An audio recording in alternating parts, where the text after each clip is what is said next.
Mind-blowing statistics. At this point, Ukraine already obliterated at least 130 Russian tank brigades. At the same time, Russian elite forces, paratroopers from VDV, they already refuse to fight, lay down their arms, and some of them even surrender. And Putin just once again decided to demonstrate his power, so he's bringing the nukes to Moscow. But more about all this in just a couple of minutes.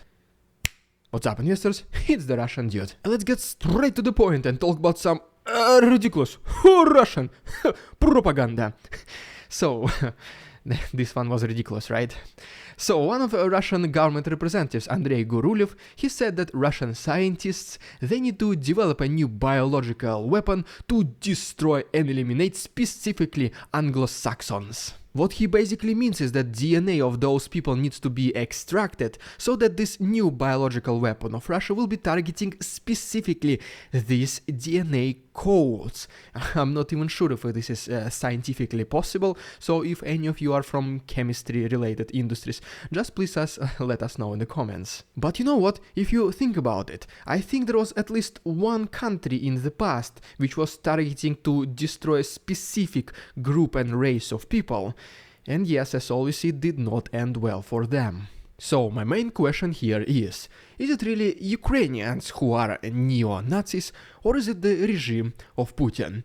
That is a pretty good question, to be honest.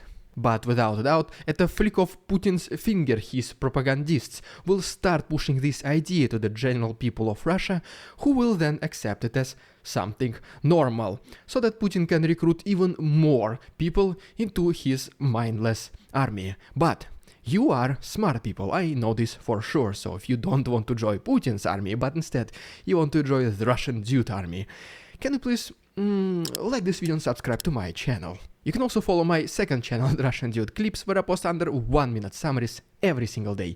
The link is down below. But okay, so just now a quick couple of words about the international relations of Ukraine and Russians, and it gets a little bit hilarious in the end, you will see.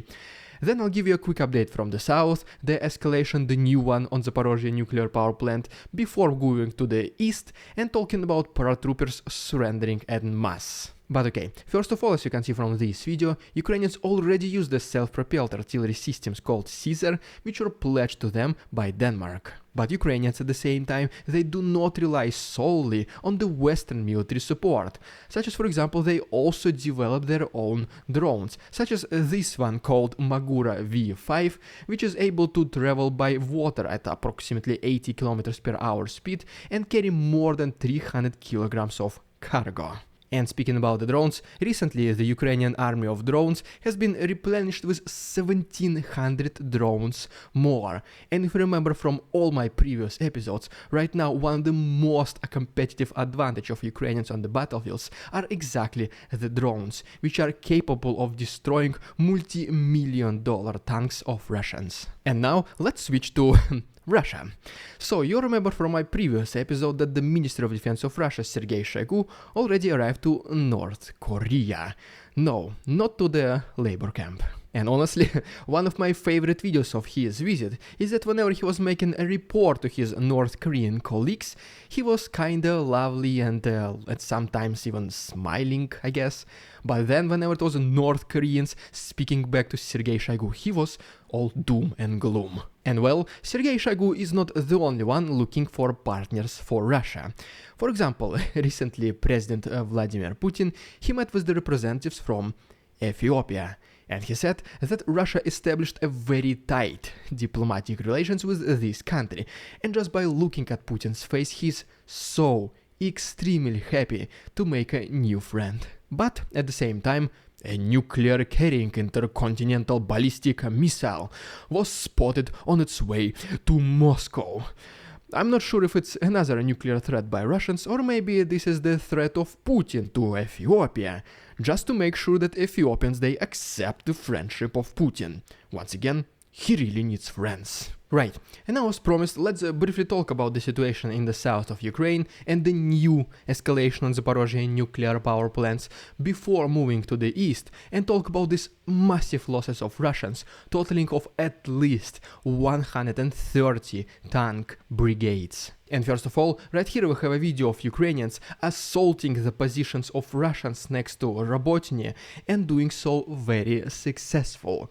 The full video contains things that YouTube does not allow me to show, so full version will be as always on my Patreon. The link is down below and there is still 1 week of free access. Next we have another video of Ukrainians destroying a multiple launch rocket system of Russians called Buk. And then we refer to the report by the Institute for the Study of War, which once again claims that the main combat activities are happening between Zaporozhye and Donetsk front line and then also in the western Zaporozhye region. And so far, according to the General Staff of Ukraine, Russians at this very moment are failing to contain the attacks of Ukrainians next to Robotyne, and at the same time, Ukrainians are relatively successful in this settlement called Staromayorske.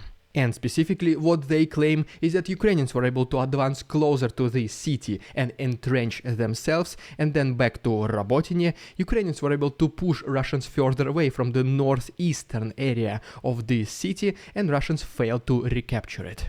And at the same time, coming once again back to Staromayorske, reportedly a group of Russian elite soldiers, paratroopers from VDV division, they surrendered and refused to fight Ukrainians. But we'll talk more in details about these activities by Russians very soon. And as a result of all these hostilities, as you can see from this map, Ukrainians, it was confirmed that they did advance closer to Staromayorske, and then as we go back to Robotyne, we can see that Ukrainians are also a little bit successful, once again as mentioned previously, mainly to the northeast of this city. And some of you guys asked me to keep you updated on Zaporozhye Nuclear Power Plant situation, and so here it is. In the last 24 hours, Russians reportedly disconnected all the pretty much electronics connecting to the tracking the conditions of the nuclear reactor. That is why right now Ukrainians and Russians present on this power plant are pretty much blind. They cannot track what's happening inside this place. Right, and now let me give you a quick update from the east. And first of all, according to the report by the Institute for the Study of War, yes, there is an increase in combat activities along Kupiansk, Svatove, Kreminna front line, but yesterday, if you remember, Russians claimed that they advanced this much next to Svatove. Well, today, apparently, both Western and Ukrainian media and defense intelligence, they pretty much refuted these statements by Russians, saying that they did not yet capture these small settlements right here. So Russians were spreading fake news for the sake of propaganda. As we get closer to Kreminna, a Ukrainian artillery unit was able to destroy a big sabotage and reconnaissance group of Russians to the south of this city. And then yet another big assault group of Russians has been destroyed in Orekhovo-Vasilievka. But wait, there is more. Yes, yet another assault group of Russians along with their tank has been destroyed by Ukrainians next to Mikilske. And speaking about once again about the importance of drones, right here we have a video of Ukrainians using such drones to help their own wounded soldiers. They bring them some water and some basic medicine and then guide them to safety. They're just basically saying, please follow this drone and you will be found by our own soldiers. And well, right here we have a brand new video of a Russian tank being completely obliterated. The explosion is just so big, you would just not imagine they can be detonating this much. It is just so big, YouTube will also not allow me to show this unfortunately, but it is still on my Patreon, the link is down below. And just in general, speaking about destruction of tanks, Russia at this very moment lost approximately 130 tank brigades, which Ukrainians either fully destroyed, captured, or seriously damaged them. In these 130 tank brigades, it is estimated to be at approximately more than 4,000 main battle tanks of Russians. But besides combat vehicles, Russians recently also started to lose at accelerated rate very important military figures, such as generals and colonels. For example, recently Yevgeny Vashunin, one of colonels on the Eastern Front Line, has been reportedly eliminated. Then we have another major general of the Russian army, Ivan Popov, which resigned a couple of weeks ago. He was basically saying that he is not satisfied with the tactics presented to him by the Ministry of Defense of Russia, which leads to massive, unnecessary losses among his personnel. According to him, he tried to speak countless times to the Ministry of Defense of Russia to try and present the solution to this problem, but they never listened to him. They only kept threatening him. So, I mean, just imagine you are an employer and you have an employee which offers you a solution to an existing problem, and instead of listening to him and making your company better overall, you just threaten him, make him be silent, and eventually even make him quit. Well, that's pretty much the reason why he resigned. And well, as you might imagine, this is not the very last case of Putin's regime purging his military commandment, which is not according to the highest or lowest standards of the Ministry of Defense of Russia. For example, yet another general of the Russian army, Mikhail Teplinsky, the commander of paratroopers, or in Russia we call them VDV, he recently was pushed to resign. Pretty much he was threatened with his life that if he continues to express his negative opinions, he will possibly even be eliminated. And well, apparently the Russian paratroopers, they loved their commander so much that whenever they heard this thing, they started to threaten themselves that they will lay down their arms and they withdraw from their positions in order to try and save their favorite commander. And honestly, let me tell you this, it is pretty much a wide-known fact that VDV, or Russian paratroopers, or airborne, however you wanna call them, these are one of the most elite forces within the Russian army, which are usually tasked with the most difficult objectives. And so, I would personally rank the Russian forces within the Russian army in terms of their combat readiness and professionalism as following. The most professional ones would be Wagner soldiers who already left Ukraine. Number 2 would most certainly go to these paratroopers airborne, to this VDV. And so just imagine, if they withdraw at the same time, who will be left on the Russian side to fight against Ukrainians?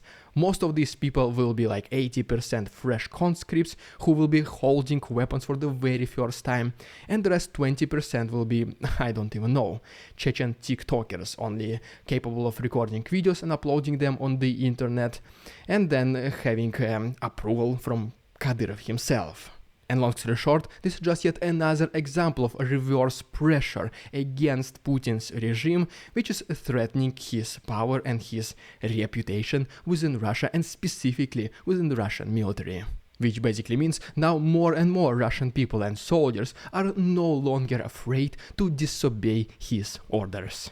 And ultimately, Ukrainians apply the external pressure against the Russian army and the regime of Putin, and then there is this insubordinance and pretty much rebellion within the inside of the Russian army of Putin. Pretty much he is having a fight on both front lines. And I personally do not see him coming out as a winner out of this conflict. Just let me know in the comments what do you think. And as always, I'll be doing my best to find the freshest news possible and report them for you. So if you don't want to miss any of the major updates, hopefully in the near future, just please subscribe to my channel. It only takes one click. The absolutely best way to support my work will be through my Patreon. You can also become my channel member and unlock some channel perks, or simply the PayPal link. Everything can be found to the right and down below. Thank you so much for your attention. Товарищи, beware, there are scammers in the comments. Please follow me on Instagram and see you tomorrow.